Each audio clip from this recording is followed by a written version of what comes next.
अपने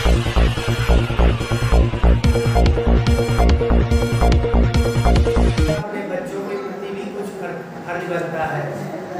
पहले विद्यालय के माध्यम से ही 2 जोड़ी ड्रेस, स्वेटर, जूता, मोजा उपलब्ध कराया जाता था।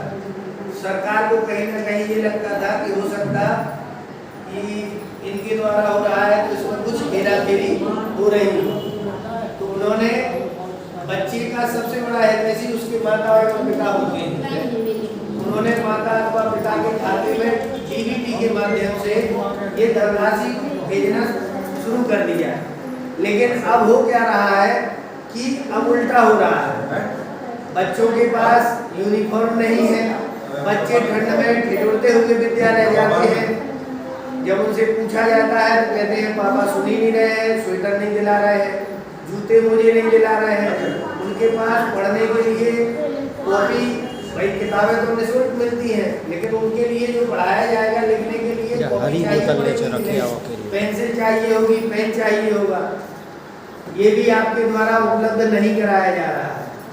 आप क्या कर रहे हैं, अपने भविष्य की जड़ों को खोखला कर रहे हैं। आपका तो जीवन जैसे गुजरा वैसे गुजर गया, ये मान लीजिए, लेकिन आप इस देश की नींव को कमजोर कर रहे हैं। सरकार आपको सारी सुविधाएं दे रही है, आप ही के खाते में उपलब्ध करा रही है। आप कृपा करके अपने कम से कम बच्चों के साथ जो है खिलवाड़ ना करें। आप कुछ नहीं कर सकते तो कम से कम इतना करें कि विद्यालय की जो टाइमिंग है उस समय से विद्यालय बच्चा आपका जाए, जब शाम को वो लौट के आए, दोपहर बाद जब लौट के आए, हो सकता है आप शाम को काम से लौटते हो, जब आपको समय मिले एक बार आप उसकी कॉपी को जरूर चेक कर लें। आपके घर में जो भी पढ़ा लिखा सदस्य हो कम से कम इतना तो जानता होगा कि इस पर तारीख लिखी है आज की, इस पर क्या तारीख डली है और आज उसको विद्यालय में क्या पढ़ाया गया। उससे आपको क्या पता चल जाएगा कि क्या पढ़ाया गया, इसकी जानकारी। अगर अध्यापक ने कुछ उसको घर से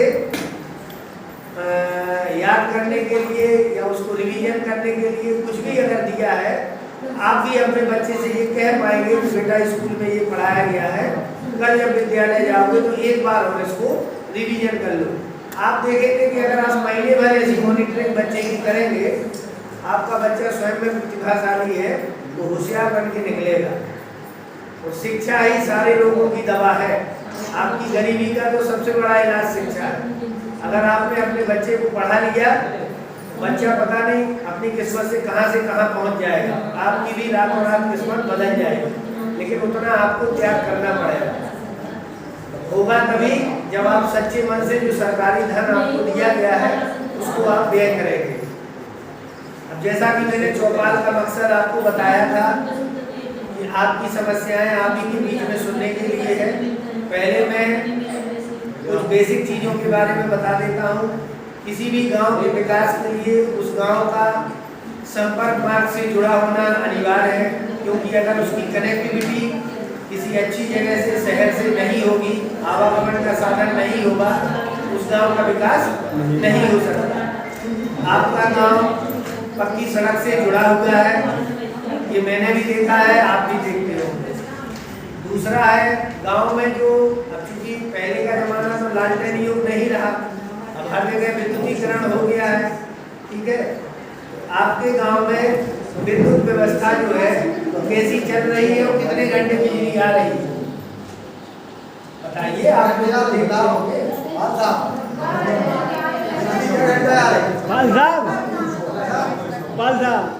बिजली बताओ क्या घंटा आ रही है अपने भाई 12 से 14 घंटे तो आ रही होगी। अगर किसी बताओ कितने का दिन विशेष में यदि आपकी डीपी अथवा ट्रांसफार्मर नहीं खराब है, मतलब हम अपवाद वाली बात नहीं पूछ रहे कि हमने आज पूछा, हो सकता रात में आपकी डीपी फूक गई, ट्रांसफार्मर खराब हो तो आप कहोगे साहब 0 घंटे आते हैं, ठीक है ना। हमारा कहने का आशा ये है कि आप रात दिन जब यही निवासरत है तो एक आपने भी एक बातचीत की भाषा में औसत निकाला होगा कि लगभग कितने घंटे आपको आपूर्ति हो रही है। वो तो कहीं भी हो सकती है, आंधी तूफान बारिश, कोई लाइट गिर गई हो गई है, लेकिन पेयजल हमारा चाहे कोई भी मौसम हो, पेयजल हमारी बेसिक आधारभूत जो है जरूरत है, ठीक है ना। आपके धौरला में 48 हैंडपंप लगे हैं, धोजरी में 11 हैंडपंप लगे हैं। तो क्या ये सारे हैंडपंप क्रियाशील हैं?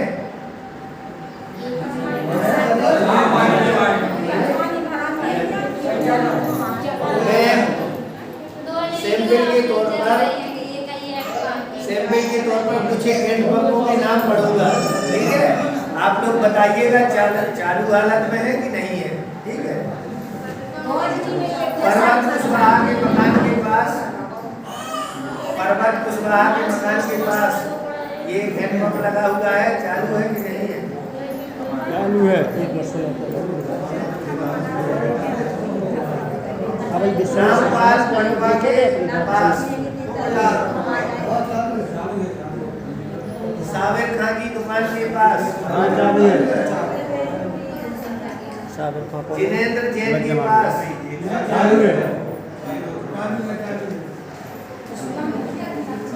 पिपरई चौराहा के पास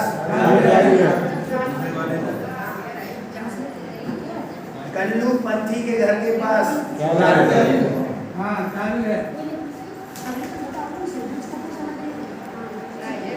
लक्कड़दास महाराज के पास संतोष राय के घर के पीछे राकेश विश्वकर्मा के घर के सामने पशु अस्पताल के पास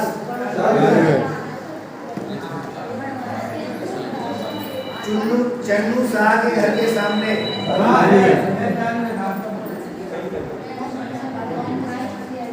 जमुना नाटा के मकान के पास